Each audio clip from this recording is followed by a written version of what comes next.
Pauludan janji bakar Al-Quran tiap Jumat sampai Swedia masuk NATO. Home Internasional Eropa Amerika. Ini kita kutip dari CNN Indonesia ya kawan ya. CNN Indonesia pada hari Senin 30 Januari 2023 jam 7:26 waktu Indonesia bagian Barat.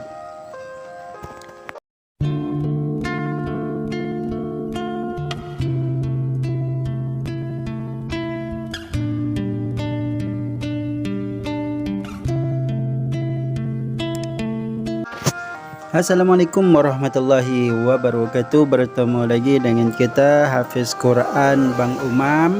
Oke kawan, kali ini kita mau bacakan berita lagi ya tentang Pauludan yang hobinya ini membakar Al-Quran. Ini nggak tahu ya. Hobi ada yang suka membakar Al-Quran. Astagfirullahaladzim. Penista agama ini ya kawan ya. Benci sekali dia dengan Al-Quran. Dia kira kalau dibakar Al-Quran itu Al-Quran akan hilang, akan lenyap atau bagaimana gitu ya. Yang pasti ini orang menunjukkan kesombongannya ya. Kalau dia itu berani membakar Al-Quran ya, walaupun dia dikawal dengan polisi. Aduh. Nah, Home Internasional Eropa Amerika. Pauludan janji bakar Al-Quran tiap Jumat sampai Swedia masuk NATO. Oh, dia ini membakar Al-Quran dengan tujuan supaya Swedia itu masuk NATO ya. Aduh, Pauludan janji bakar Al-Quran tiap Jumat sampai Swedia masuk NATO. Ini kita kutip dari CNN Indonesia ya. Berita CNN Indonesia hari Senin tanggal 30 Januari 2023 jam 7:26 waktu Indonesia bagian Barat. Aduh, parah ini, parah. parah ini manusia ini. Namanya Pauludan. Janji pula tuh. Janji bakar Al-Quran tiap Jumat sampai Swedia masuk NATO. Jadi keinginan nih Swedia agar masuk NATO. Oke, coba kita lanjut lagi beritanya ya.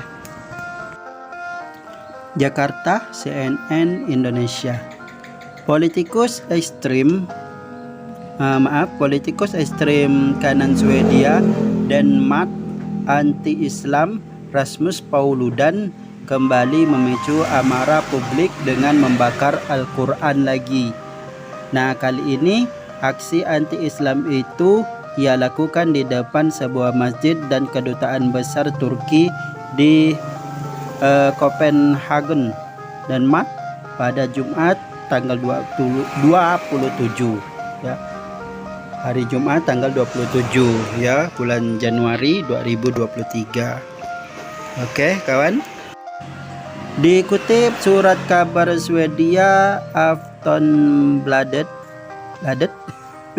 politikus Denmark Swedia itu berjanji akan menggelar aksi bakar Al-Quran. Menggelar aksi bakar Al-Quran setiap Jumat sampai Swedia bisa masuk anggota Aliansi Pertanahan Negara Atlantik Utara. Waduh. Setiap Jumat kawan. Ini dia sebenarnya nih mohon ya kawan ya. Mohon tolong. Tolong, tapi dengan cara membakar Al-Quran. Aduh, inilah kata orang ya, kalau kita itu mau bukan menyelesaikan ya, kalau mau sesuatu itu gunakan jalan yang terbaik, jalan yang baik. Ini mau masuk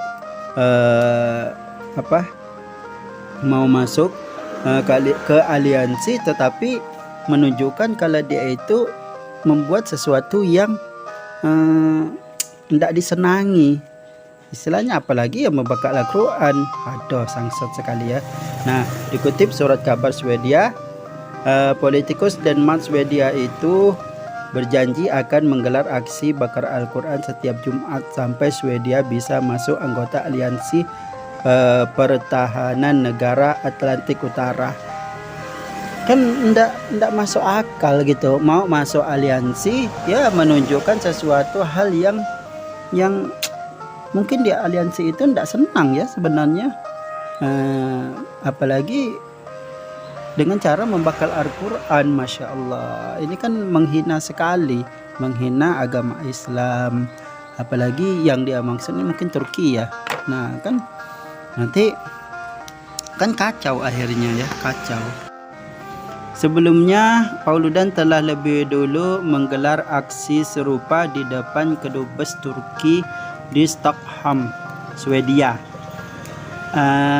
Aksinya itu digelar sebagai bentuk protes terhadap Turki, negara mayoritas Muslim yang terus menghalangi Swedia untuk masuk NATO. Nah ini alasan dia yang pertama ini, yang utamanya maksudnya alasannya ini. Jadi aksi itu digelar sebagai bentuk protes terhadap Turki. Nah jadi karena Turki ini mayoritas Muslim, jadi kan ya Muslim itu kan lebih menjaga Al-Quran. Jadi Al-Quran jadi sasarannya.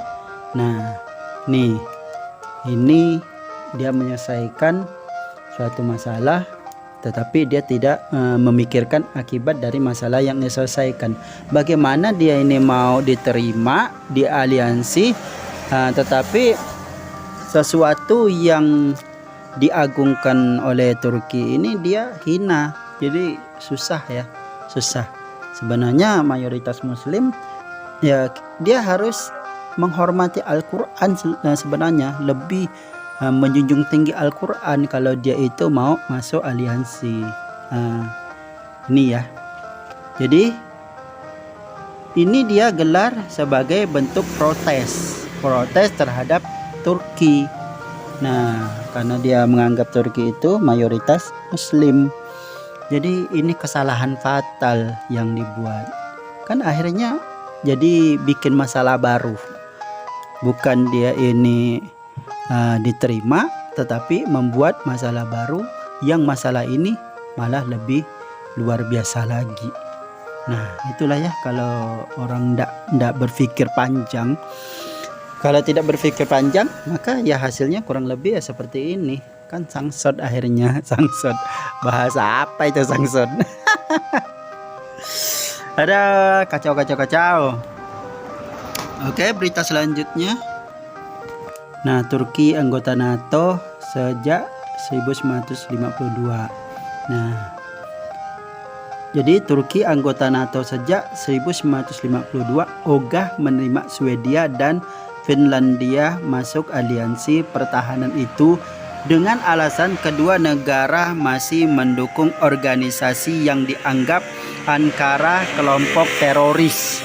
Nah ini alasan Turki menolak ya, karena dianggap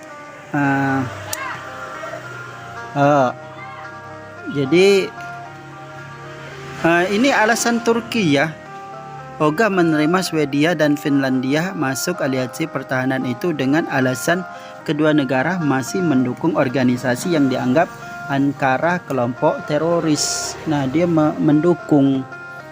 Jadi kedua negara Nordik itu apa ini? Kedua negara Nordik itu juga masih menerapkan sanksi dan embargo senjata terhadap Turki. Wajar lah ya kawan-kawan. Nah jadi kedua negara itu juga masih menerapkan sanksi dan embargo senjata terhadap Turki. Ya wajar tidak diterima. Aduh. Nah Presiden Recep Tayyip Erdogan pun melayangkan sejumlah syarat kepada Swedia dan Finlandia jika ingin mendapat restu Ankara masuk NATO. Salah satu syarat itu adalah memulangkan sejumlah aktivis Partai Pekerja Kurdistan atau PKK. Sorry ya kawan, yang dianggap Turki teroris. Wah ini tidak paham kita ya kawan ya. Coba kita ulang. Presiden Recep Tayyip Erdogan pun melayangkan sejumlah syarat kepada Swedia dan Finlandia jika ingin mendapat restu Ankara masuk NATO. Restu Ankara masuk NATO. Salah satu syarat itu adalah memulangkan sejumlah aktivis Partai Pekerja Kurdistan atau PKK yang dianggap Turki teroris. Wah, ini nggak tahu kita ya. Namun sejak aksi pembakaran Al-Quran oleh Pauludan, relasi Turki-Swedia makin rumit sampai Erdogan menegaskan kepada Stockholm jangan berharap dukungannya untuk masuk NATO. Nah, jangan berharap dukungannya untuk masuk NATO. Sementara itu, Swedia dan Finlandia membutuhkan persetujuan seluruh anggota NATO agar bisa masuk aliansi itu. Nah, jadi ternyata ini yang tidak mendukung itu hanya Turki. Mungkin ya gitu ya. Sedangkan untuk kita masuk NATO harus disetujui oleh semua anggota. Harus disetujui semua anggota. Ya betul lah ya, kalau kita mau masuk menjadi anggota, ya semua anggota harus setuju. Andai kata salah satu di antara anggota tidak setuju, maka kita tidak bisa masuk ke aliansi tersebut. Nah, satu saja yang tidak setuju, maka semua harus menyetujui untuk menolak orang baru untuk masuk aliansi itu. Nah, mungkin salah satu di antara yang tidak setuju untuk masuk ke NATO ini ya Turki ya. Nah, karena Turki tidak setuju, maka Pauludan ini membakar Al-Quran, menunjukkan sikap kecewanya mungkin ya, karena tidak didukung sama Turki. Jadi dengan kekecewaan itu ia luapkan karena melihat Turki itu mayoritas Muslim. Nah, akhirnya dia membakar Al-Quran. Apalagi katanya itu dia akan membakar Al-Quran setiap minggu, setiap hari Jumat. Kayak sholat Jumat saja ini kawan. Di sisi lain, Denmark buka suara atas aksi pembakaran Al-Quran oleh Paludan di Copenhagen. Nah, di sisi lain, Denmark buka suara atas aksi pembakaran Al-Quran oleh Pauludan di Copenhagen. Wah, sorry ya kawan, andai kata kalau ada salah sebut, maklum bahasa Inggrisnya tidak sama sekali. Oke. Denmark memiliki hubungan baik dengan Turki dan kasus ini tidak mengubah hal itu, ucap Menteri Luar Negeri Denmark Lars Løkke Rasmussen seperti dikutip Reuters. Ya Allah, susahnya kawan bahasa Inggris nih. Tugas kami sekarang adalah untuk berbicara tentang Turki terkait situasi di Denmark, paparnya. Nah, tugas kami sekarang adalah untuk berbicara dengan Turki terkait situasi di Denmark, paparnya. Oke. Jadi itu berita udah kita bacakan ya kawan-kawan ya. Nah, ini foto dijaga polisi politikus Rasmus Paludan yang kembali bakar Al-Quran. Nah, ini fotonya ya, yang Rasmus Paludan ini bakar Al-Quran dijaga oleh polisi. Nah, jadi ketika dia membakar Al-Quran ini dijaga sama polisi. Bahaya ya, masalahnya kan andai kata ada amukan massa di depan dia kan bahaya, jadi tidak perlu dijaga ya. Nah, ini kalau kita lihat dia bakar Al-Quran ini kurang lebih seperti dia bakar jagung ya kawan. Masya Allah, subhanallah, walhamdulillah, wala ilaha illallah, wallahu akbar. Nah, jadi emang benar-benar penghina agama sekali ini. Istilahnya melecehkan kita umat Islam, wabil khusus melecehkan kita karena udah berbuat yang sewena-wena terhadap kitab sucinya kita umat Islam, yang mana dengan Al-Quran inilah kita menjadi terarah menuju ke jalan yang udah dianugerahkan oleh Allah. Kalau mau baik jalannya, maka ikuti tuntunan Al-Quran, ikuti ajaran Al-Quran. Ini pedoman kita ya, umat Islam. Ternyata sama Romus Pauludan ini Al-Quran itu dianggap remeh sekali, seperti bakar jagung saja ini. Ya, kita sebagai umat Muslim mendoakan supaya Romus Pauludan ini dibukakan hatinya oleh Allah Subhanahu wa taala dari yang benci Al-Quran, mudah-mudahan menjadi cinta Al-Quran. Tapi kalau untuk doa yang lain tidak boleh ya kawan ya. Tapi untuk doa supaya dia menjadi berbalik arah, itu kita perlu ya, wajib kita doakan supaya si pembakal Al-Quran ini menjadi lebih jauh senangnya dengan Al-Quran. Oke, sorry ya kawan-kawan, belepotan sekali berbicara. Wah, susah sekali berkomentar ya. Tapi inilah isi hati kita yang paling dalam, tidak rela ketika melihat Al-Quran dilecehkan ya, Al-Quran dilecehkan. Masya Allah, untuk menjadi baik Al-Quran lah pedomannya. Masya Allah. Oke kawan, jadi sampai di sini ya. Jadi sampai sini, semoga bermanfaat. Kita tetap kuatkan iman, kuatkan Islam, dan pegang erat tali silaturahmi, dan jaga Al-Quran. Tapi walaupun kita tidak menjaga Al-Quran, Allah akan menjaga Al-Quran dengan memberikan kecintaan kita untuk menjaga Al-Quran. Inna nahnu nazzalna dzikra wa inna lahu lahafizun.